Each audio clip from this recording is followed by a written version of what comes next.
I have to admit, I kind of like the more relaxed schedule of this particular program, which I used to do every week. I did that for 4+ years.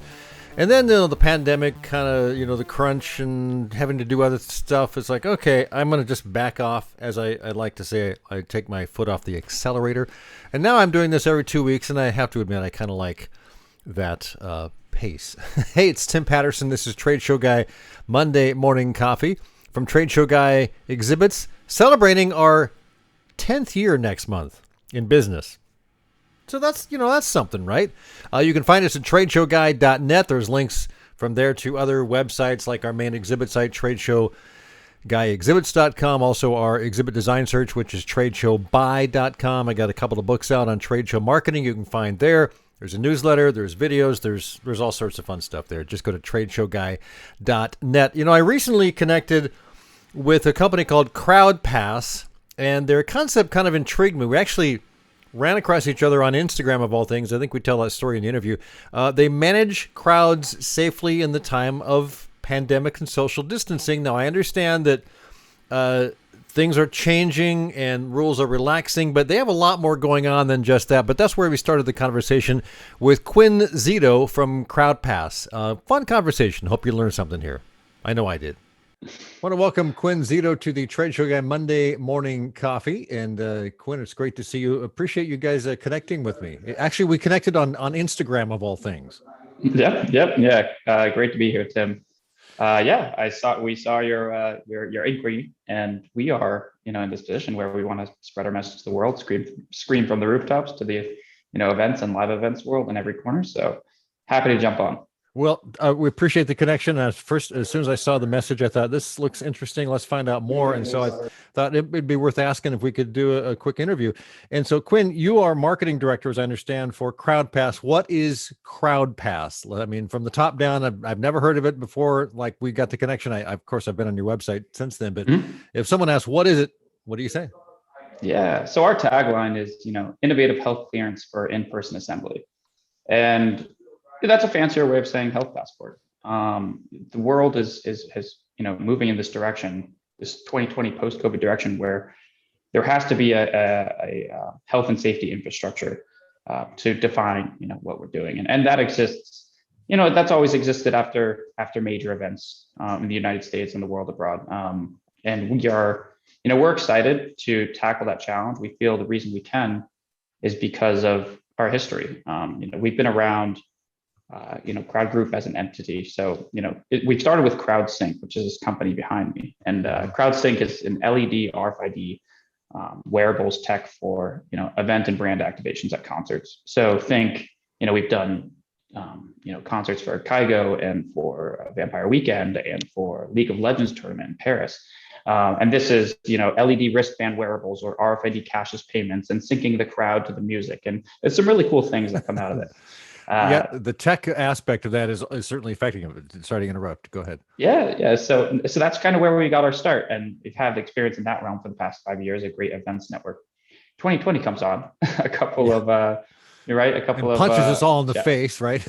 Challenges there when you're filling stadiums. So what we did was we uplifted Crowd Health, which is our PPE provider, medical certified medical grade supplies provider, which provides everything from, like I said, PPE and masks and as well as COVID testing kits and, digital thermometers, things of that sort. And that's where we really built a really cool health infrastructure. The natural next step, evolution, felt like CrowdPass, which is, this software, that integrates both that health infrastructure and that events network. And we feel that kind of because of our experience rooted in those companies, we could create the software in the right way to answer the question at the top of everybody's mind in the events world, which is how do we open up doors with peace of mind once more? So that's where we are. We launched a month and a half, 2 months ago, and it's fun. I mean, we're seeing clients come in double month over month we've actually launched about 2.5 months ago. And people are looking for this answer. We've started in this position where, we're opening up kind of mid-market size deals. So a ton of weddings and events, special events of that sort. But now we're starting to see as the world adjusts and realizes this is probably the safest and most compelling and compliant way to do things. This advancement into the kind of the I'll call them, if we were, batting singles, then we're batting doubles. Like the smaller festivals of the world, and maybe sporting events and things like that of that nature. We were cautious to do things right when we set out and did this. And like I said, I think we had the ability to build that out correctly through our infrastructure. But it's lessons we're learning every day. We find out, new things, and everything is state specific, and, kind of how we're structured, we are flexible to different states and mandates and requirements, but it's fun, it's exciting, it's stressful, and it's like I said, it's fun to be around. Yeah, and in the green room, you said, yes, we're very busy right now, which is good. Busy is good. But the events and conference and trade show world is obviously going to come back in some areas quicker than others, some areas slower.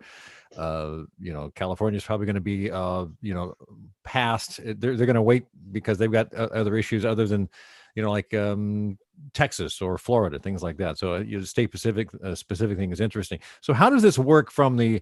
Is it you aim at the organizer, the attendee? Kind of walk me through how that works as far as who you initially make the contact with and put this into place. Yeah. So I'll kind of take you through what it looks like for an event organizer and attendee, and it's pretty simple.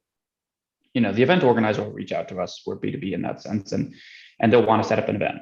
We connect with them, and in preparation for their event, they set it up. They kind of get a link.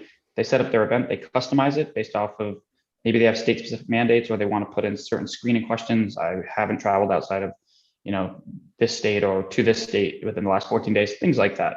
But then they can also mandate necessary uploading of proofing, right? And that's right. Kind of the big question. So they can say, I necessitate at least proof of negative test results or vaccination. Just negative proof in general.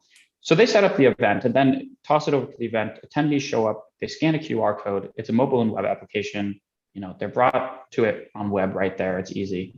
And then they go through the screening questions. They get to that point where there's the proofing angle, and they do one of three things. They present negative, compliant tests. So, PCR within 3 days or rapid testing within 8 hours, whatever. And like I said, we're specific to and flexible to states and what's going on at a specific function. The second is the big one, right, that we're all thinking about. It's that vaccination documentation uploaded, yep. A vaccination, vaccine passport.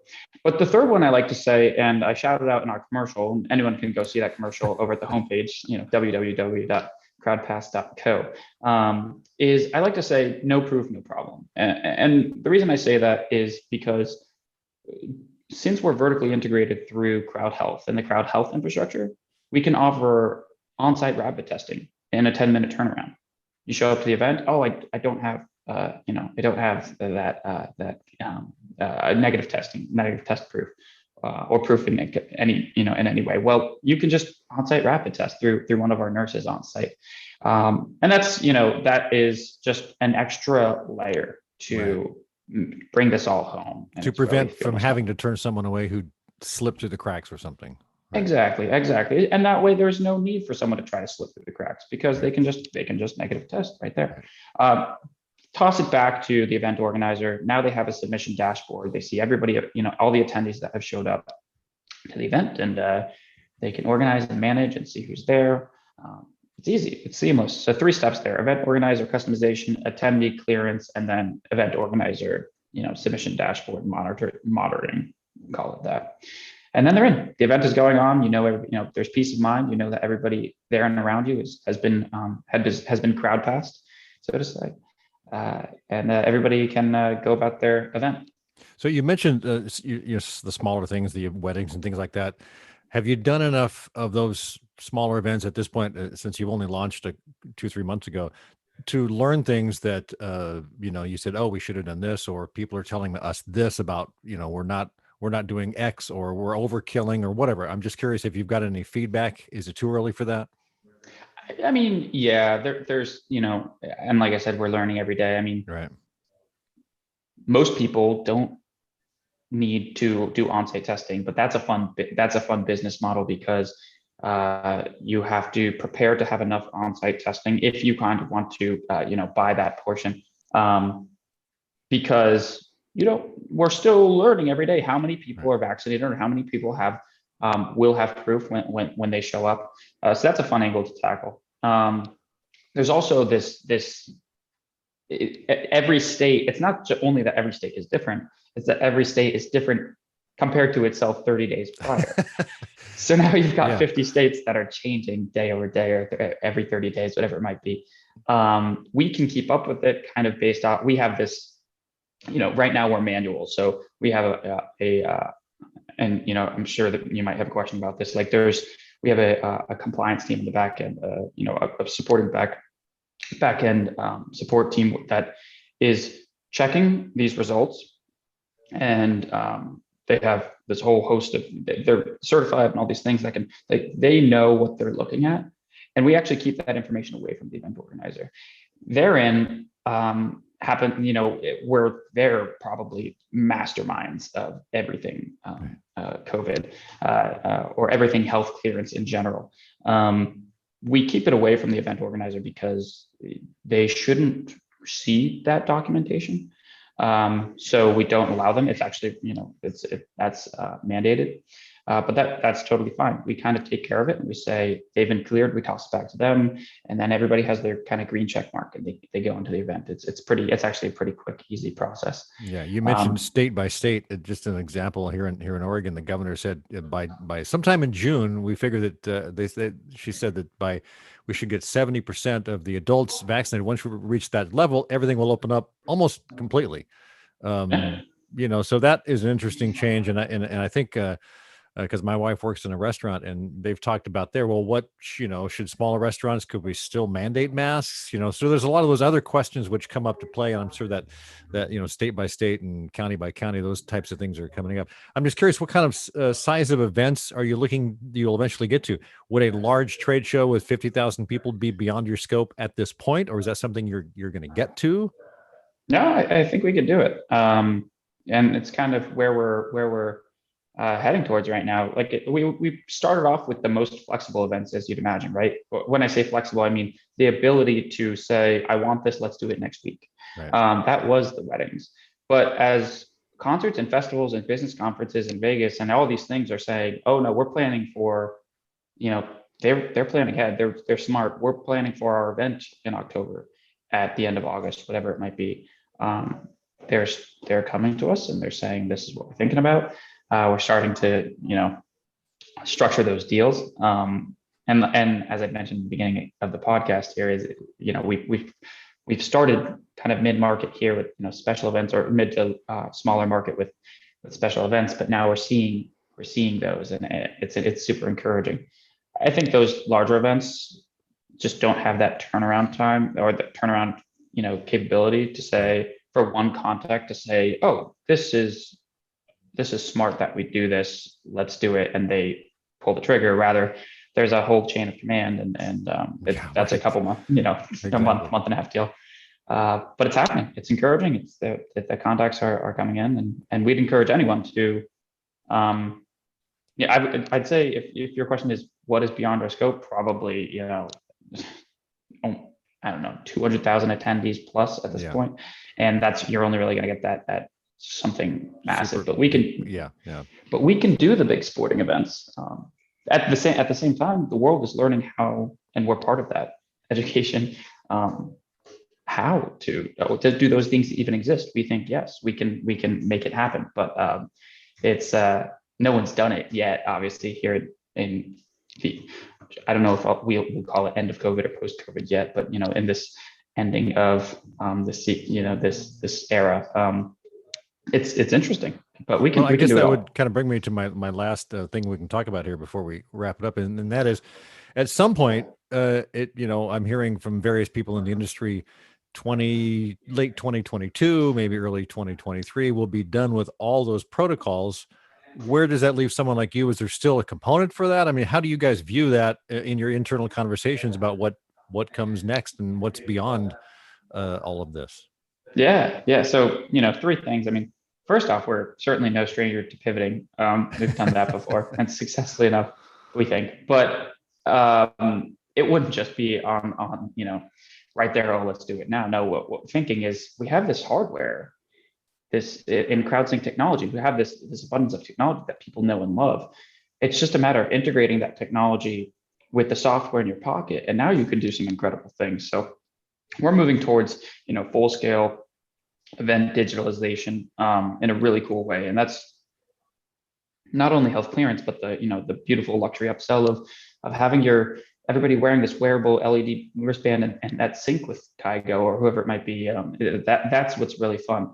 We're actually heading out to a large sporting event. I don't know if I can say it, but you'll see it on TV here in the next 7 days. If you're thinking about major sports events that are about to happen, where CrowdSync is going to light up the crowd, and it's going to be really fun. We're going to, so in the future, 6-7 months down the line, or whenever it happens, we're going to integrate CrowdPass with that. The third thing here is, I do think there's an appetite for health clearance for the next year and a half to come. Like I said, we're prepared if it wasn't, but if it just turned off. But I don't think it'll be binary like that. And this is something that people are preparing for. Events are being scheduled for the end of 21 or 20, doubling in capacity for 2022, but they need a plan, and they know they need a plan, and they want a plan. They're just getting ready for it. They're going to kind of go at it as it comes down the line here. So we're prepared to help them, and I think we could do a lot for those big events. Yeah, I think there's a big appetite for, once we do get back to that point where people feel comfortable both on the exhibitor side and the organizer side and the attendee side to, okay, we're ready to do this. Everything's in place. We feel much better about it. So it'll be interesting to follow you guys over at CrowdPass. Quinn, it's really great to meet you and to learn more about what you guys do. Thanks for sharing. Yeah, of course. And, I'd always encourage anyone to head over to the website, crowdpass.co. There's a commercial there. It explains who we are, as well as the rest of the website. And anyone can always follow us on our social media, Instagram at crowdpass.co, Twitter, CrowdPass events, and you can always just type in CrowdPass into Google if that's easiest as well. Very good. I appreciate it. And we'll follow you. Thank you. Thank you. Thanks again to Quinn Zito of CrowdPass for spending time in this week's show. Find links in the show notes at tradeshowguyblog.com if you want to learn more. I want to wrap it up with this week's one good thing. For about a year and a half, I've been a member, subscriber, whatever you want to call it, to a training site called MacProVideo.com. Video training for a lot of Apple, Macintosh software, production software, video, audio, graphics production, Logic Pro, Final Cut Pro, two of my favorite audio and video production pieces of software. There's a lot of other stuff there as well, too. But I give them high marks for having really good training, long courses. And once you buy the membership, which is very reasonable, you have access to everything they have there. So I would check it out if that's of interest to you. MacProVideo.com. Have yourself a great couple of weeks. I'll see you again in July.